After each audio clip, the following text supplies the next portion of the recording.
The story of silk. The history of the world's most luxurious fabric, from ancient China to the present day.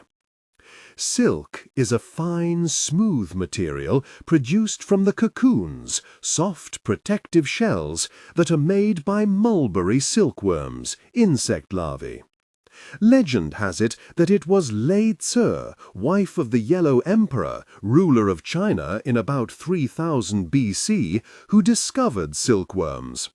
One account of the story goes that as she was taking a walk in her husband's gardens, she discovered that silkworms were responsible for the destruction of several mulberry trees. She collected a number of cocoons and sat down to have a rest. It just so happened that while she was sipping some tea, one of the cocoons that she had collected landed in the hot tea and started to unravel into a fine thread. Lei Ts found that she could wind this thread around her fingers. Subsequently, she persuaded her husband to allow her to rear silkworms on a grove of mulberry trees. She also devised a special reel to draw the fibers from the cocoon into a single thread, so that they would be strong enough to be woven into fabric. While it is unknown just how much of this is true, it is certainly known that silk cultivation has existed in China for several millennia. Originally, silkworm farming was solely restricted to women, and it was they who were responsible for the growing, harvesting, and weaving. Silk quickly grew into a symbol of status, and originally only royalty were entitled to have clothes made of silk. The rules were gradually relaxed over the years, until finally during the Qing dynasty, 1644–1911 AD, even peasants, the lowest caste, were also entitled to wear silk. Sometime during the Han dynasty, 206 BC – 220 AD, silk was so prized that it was also used as a unit of currency.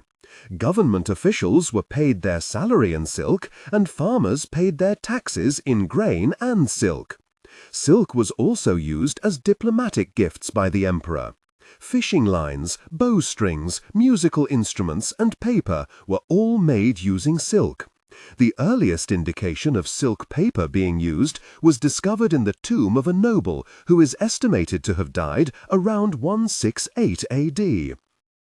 Demand for this exotic fabric eventually created the lucrative trade route now known as the Silk Road, taking silk westward and bringing gold, silver, and wool to the east. It was named the Silk Road after its most precious commodity, which was considered to be worth more than gold.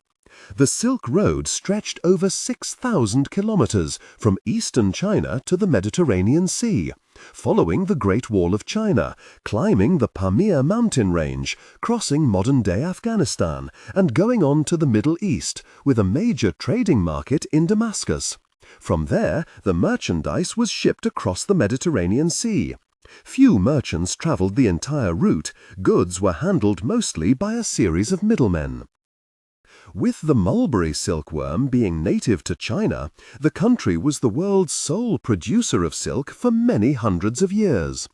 The secret of silk making eventually reached the rest of the world via the Byzantine Empire, which ruled over the Mediterranean region of southern Europe, North Africa, and the Middle East during the period 330–1453 AD. According to another legend, monks working for the Byzantine Emperor Justinian smuggled silkworm eggs to Constantinople, Istanbul in modern-day Turkey, in 550 AD. The Byzantines were as secretive as the Chinese, however, and for many centuries the weaving and trading of silk fabric was a strict imperial monopoly. Then, in the 7th century, the Arabs conquered Persia, capturing their magnificent silks in the process. Silk production thus spread through Africa, Sicily, and Spain as the Arabs swept through these lands. Andalusia in southern Spain was Europe's main silk-producing centre in the 10th century.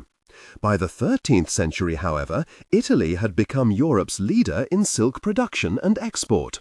Venetian merchants traded extensively in silk and encouraged silk growers to settle in Italy. Even now, silk processed in the province of Como in northern Italy enjoys an esteemed reputation. The 19th century and industrialization saw the downfall of the European silk industry. Cheaper Japanese silk, trade in which was greatly facilitated by the opening of the Suez Canal, was one of the many factors driving the trend. Then, in the 20th century, new man-made fibers such as nylon started to be used in what had traditionally been silk products, such as stockings and parachutes. The two world wars, which interrupted the supply of raw material from Japan, also stifled the European silk industry. After the Second World War, Japan's silk production was restored, with improved production and quality of raw silk. Japan was to remain the world's biggest producer of raw silk and practically the only major exporter of raw silk until the 1970s. However, in more recent decades, China has gradually recaptured its position as the world's biggest producer and exporter of raw silk and yarn. Today, around 125,000 metric tons of silk are produced, and almost two-thirds of that production takes place in China.